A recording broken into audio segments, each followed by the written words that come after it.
Bueno, buenas tardes a todos. El tema de esta charla es el metabolismo óseo mineral en 4.620 pacientes prevalentes en hemodiálisis crónica en la Argentina.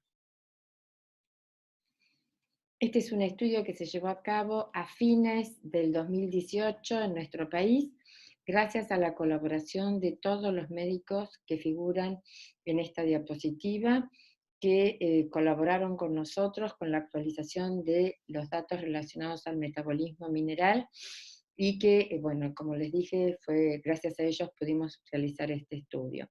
En relación a los datos bioquímicos, solamente pudimos estudiar el calcio, el fósforo y los niveles de PTH en estos pacientes, dado que la fosfatasa alcalina hubo mucha dispersión en los resultados debido a las diferentes técnicas utilizadas por los distintos centros, y los niveles de 25-hidroxi, solamente 4 centros dosaban la vitamina D en el 100% de los pacientes, el resto de los centros lo dosaban en un porcentaje bajo y en muchos de ellos directamente no dosaban los niveles de vitamina D. Vemos aquí entonces la distribución geográfica de los 39 centros que participaron en el estudio, 6 centros de la ciudad de Buenos Aires, 13 centros de la provincia de Buenos Aires y 20 centros del interior, del resto del interior del país. Eran todos pacientes prevalentes en hemodiálisis, representan el 16,5% de la población en hemodiálisis a fin del 2018, todos mayores de 18 años, con una edad media de 57 años, con un rango que va de 18 a 94 años. Hubo una prevalencia en los hombres, 57%, versus mujeres, 42%, con una relación hombre-mujer 1,35 a 1.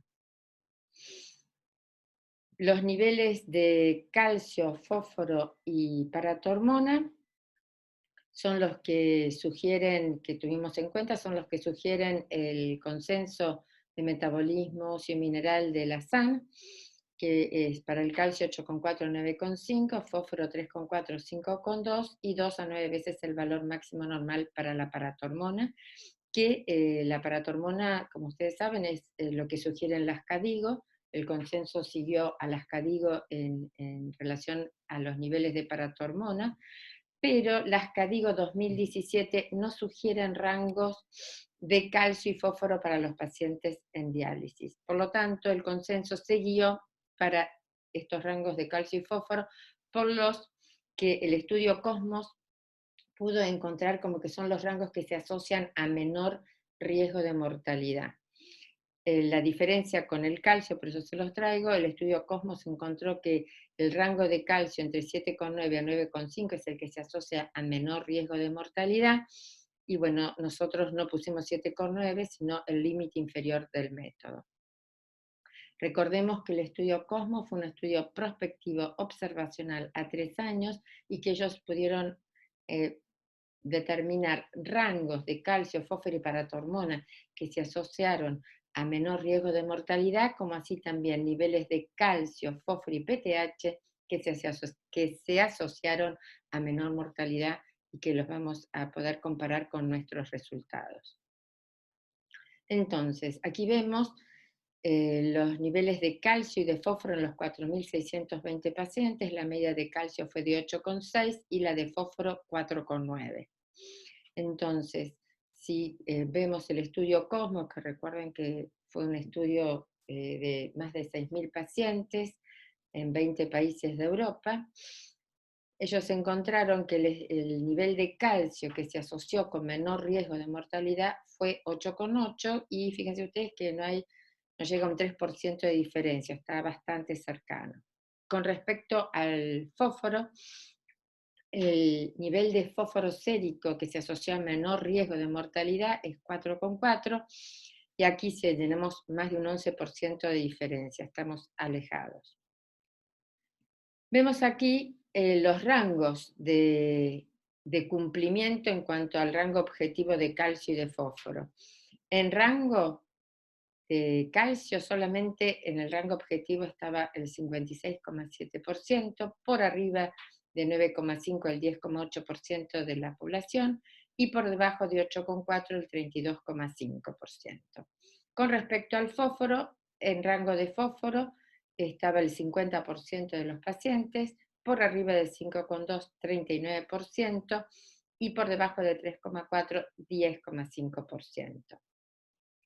Aquí les traje, en el año 2014, el consenso de la SAN sugirió indicadores de calidad para el calcio y el fósforo, y que era para el calcio un cumplimiento en rango del 80%, un cumplimiento parcial entre el 79 y 70, y no cumplimiento menor del 70.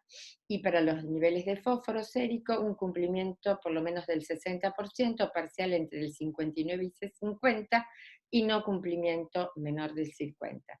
Y fósforo, lo deseable sería que la población no tuviera más del 10% un fósforo arriba de 6. Estos indicadores se realizaron cuando el rango superior de calcemia era 10. Entonces, hoy en día tener un 80% de los pacientes en rango probablemente es muy difícil, pero, y también estos índices, indicadores se pueden ir modificando con el tiempo. Existe el deseo, digamos, de que por lo menos el cumplimiento de la calcemia y del fósforo en nuestra población en diálisis sea por lo menos del 60%. Tenemos que tener nuestro objetivo por lo menos en un cumplimiento del 60%. Entonces, vemos acá que en el calcio estamos cerca, pero no lo logramos, y del fósforo estamos un poco más alejados.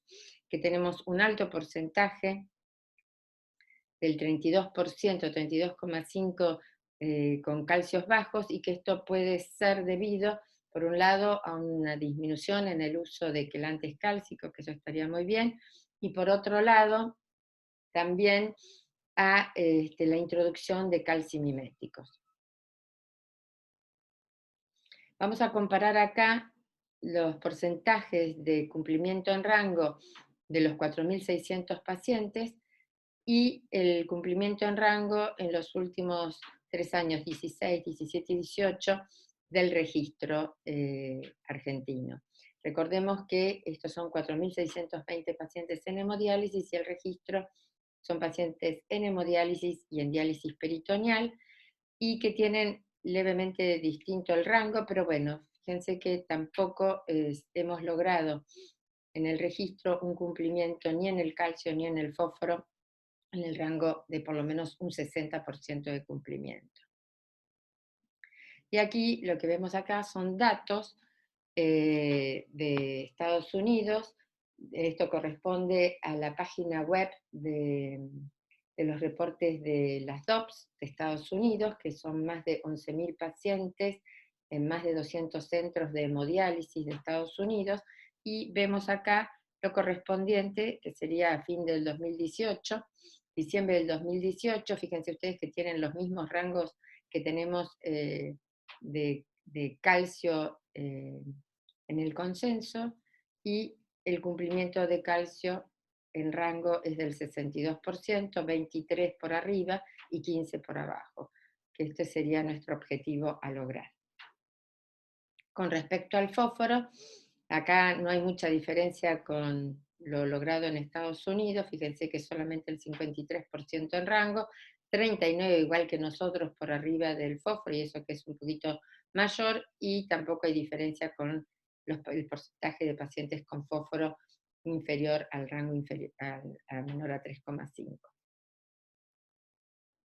Pasamos ahora a los valores de paratormona en los 4.620 pacientes.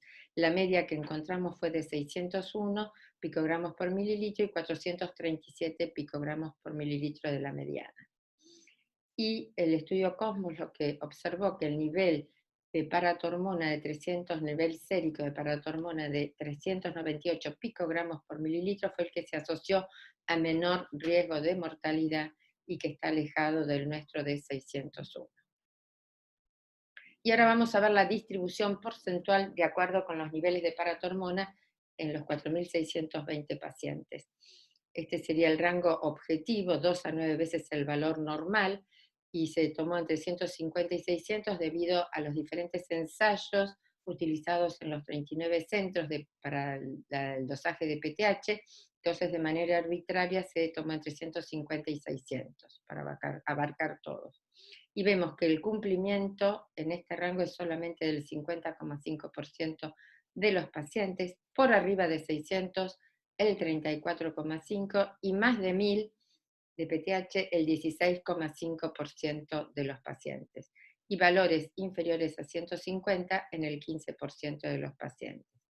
Recordemos que lo que sugiere el consenso de metabolismo para la paratormona es que el cumplimiento en rango sea de por lo menos el 70%, un cumplimiento parcial entre el 69 y el 60, y no cumplimiento menor al 60%.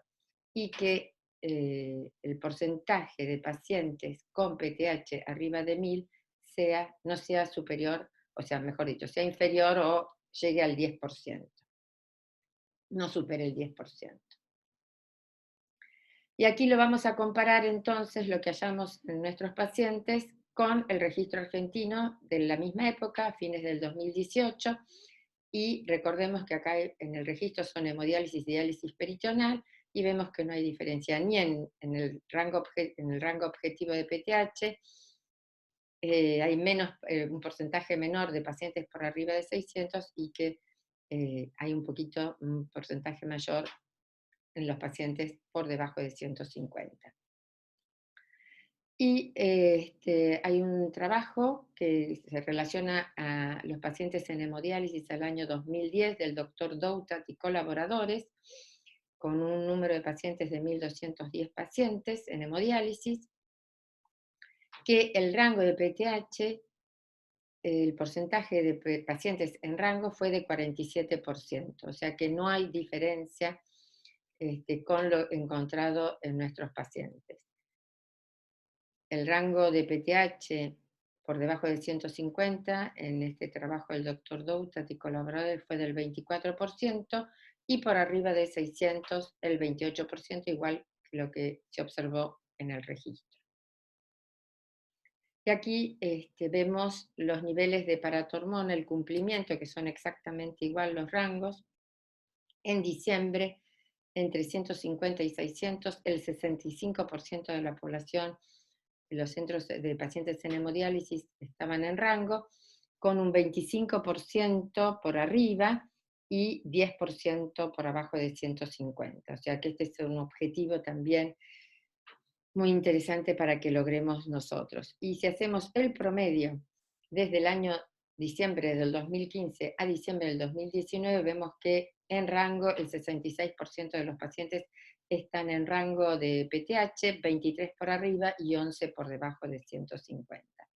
Vuelvo a insistir, estos son valores de rangos objetivos que tenemos que esforzarnos por lograrlo. De los 39 centros, solamente 5 centros, o sea, el 12,8% de los centros lograron un cumplimiento parcial en los rangos de paratormona.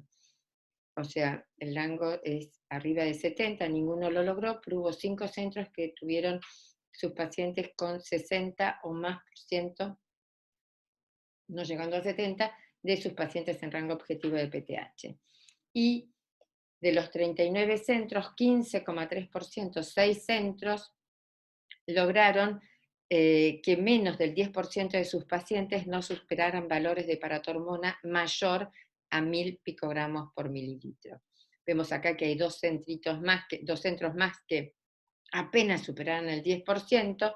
Si hacemos así, llegaríamos a un 20,5% de centros que lograron que sus pacientes no hubiera más de un 10% de pacientes con más de 1000 de PTH.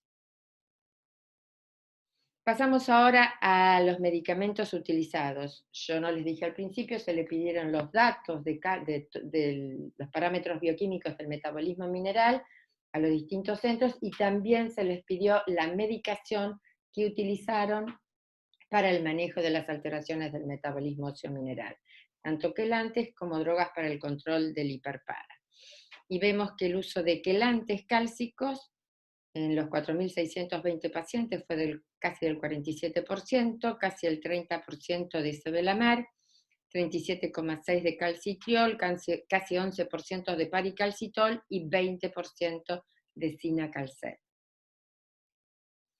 Volvemos al trabajo del doctor Doutat y colaboradores, y fíjense ustedes que en el año 2010 el uso de quelantes cálcicos era del 86,6%, o sea, casi el 87%. Esto muestra que hubo una reducción en el uso de quelantes cálcicos del 54%, que eso es muy meritorio de nuestros médicos.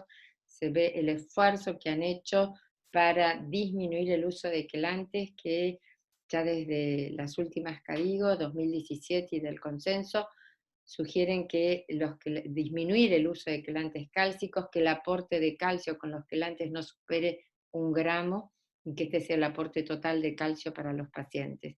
Y sí incita al uso de quelantes no cálcicos por este motivo, para no sobrecargar con calcio a nuestros pacientes. Y fíjense ustedes que en el año 2010 el uso de sevelamer era del 5,6% y ahora llega casi al 30%. El uso de calcitriol 50,5%, actualmente 37%, y el de paricalcitol, que era 2%, llega casi ahora al 11%. Realmente un gran esfuerzo. Esto muestra el gran esfuerzo de todos los nefrólogos para mejorar el tratamiento de nuestros pacientes desde el punto de vista del metabolismo óseo-mineral. No tengo para comparar el sinacalcet porque en el año 2010 todavía no había llegado a nuestro país el sinacalcet.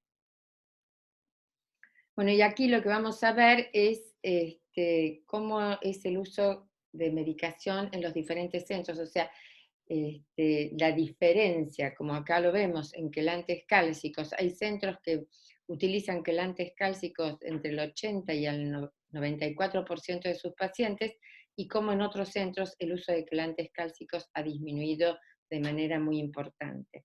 Y lo mismo con el sevelamer, los no cálcicos. Hay centros que prácticamente el porcentaje de uso es muy bajito, y otros que casi llegan al 90% de sus pacientes con el uso de quelantes no cálcicos como el sevelamer.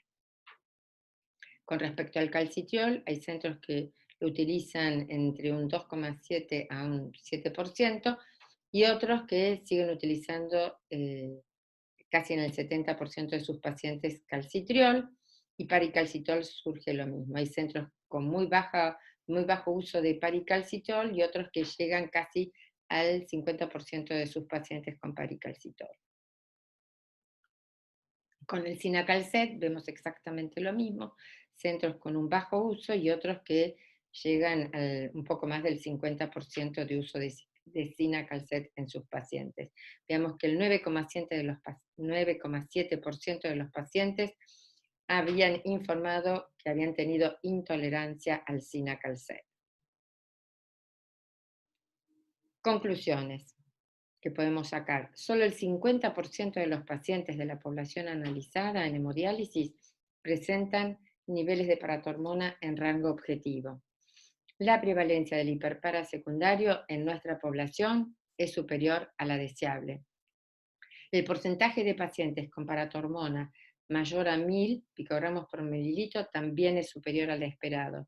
El uso de quelantes cálcicos es mayor al deseado en algunos centros, mientras que los quelantes no cálcicos, como el sevelamer y otros medicamentos utilizados en el manejo del hiperpara secundario, como sinacalcet y paricalcitol, sigue siendo insuficiente en muchos centros de hemodiálisis. ¿Cuáles serían la dificultad para cumplir con los objetivos? Sabemos que las causas son multifactoriales. Principalmente la medicación no puede darse de manera adecuada. Y aquí sabemos que juega un rol importante la dificultad que tenemos para adquirir los medicamentos. En parte porque pacientes que no realizan los trámites en tiempo y forma o no cumplen con la medicación que se les indica. Hay importantes demoras con las obras sociales para que otorguen la medicación y para la renovación de la misma. Dificultad para aumentar la dosis, ya sea por intolerancia del paciente o por las dificultades con la obra social. Comienzo tardío del tratamiento con medicación específica, dificultad para realizar paratiroidectomía en muchos lugares del país y presencia de un hiperparatiroidismo secundario más severos en pacientes con muchos años en hemodiálisis. Ya 2 minutos me voy a detener en el comienzo tardío con medicación específica en el tratamiento del hiperpara, que es lo que sugiere el consenso, que tenemos que tener en cuenta que siempre ver la tendencia incremental de los niveles circulantes de paratormona para tomar las decisiones terapéuticas. Entonces, si tenemos un paciente que tenía 170, a los 3 meses 300 y a los 6 meses 420 de su ingreso, ahí ya tenemos que empezar a intervenir. No debe salir del rango. O sea, una vez que sale del rango es mucho más difícil volverlo. Entonces, lo que sugiere el consenso es tratar valores crecientes de PTH, incrementos entre dos determinaciones, especialmente valores crecientes entre 300 y 500 picogramos, ya hay que utilizar medicación específica. Entonces, las opciones terapéuticas para mantener en rango o descender si salió del rango la paratormona incluyen en nuestro país calcimiméticos, calcitriol y sus análogos, paricalcitol y doxorcalciferol, o combinación de calcimiméticos con calcitriol o sus análogos. Para ello para seleccionar la droga tenemos que tener en cuenta los niveles de calcio, de fósforo y de fosfatasa alcalina. Y si el paciente tiene o no calcificaciones. Todo esto tenemos que considerar cuando vamos a empezar a decidir el tratamiento para nuestros pacientes. Y recordar que en pacientes en diálisis con una paratormona arriba de 300 y con tendencia incremental, o sea, dentro del rango, los calcimiméticos también pueden ser indicados como droga de primera elección. Esto figura en el consenso, para que lo tengan en cuenta cuando hacen los pedidos. Está en el consenso que avala ese pedido. Pero tenemos que tener en cuenta que los niveles mínimos de calcemia para iniciar este tratamiento, como ustedes saben, tienen que estar en el límite inferior normal. Y también sabemos que los calcimiméticos pueden indicarse como monoterapia o combinados con calcitriol análogos, siempre que el calcio y el fósforo estén controlados. Muchísimas gracias por su atención.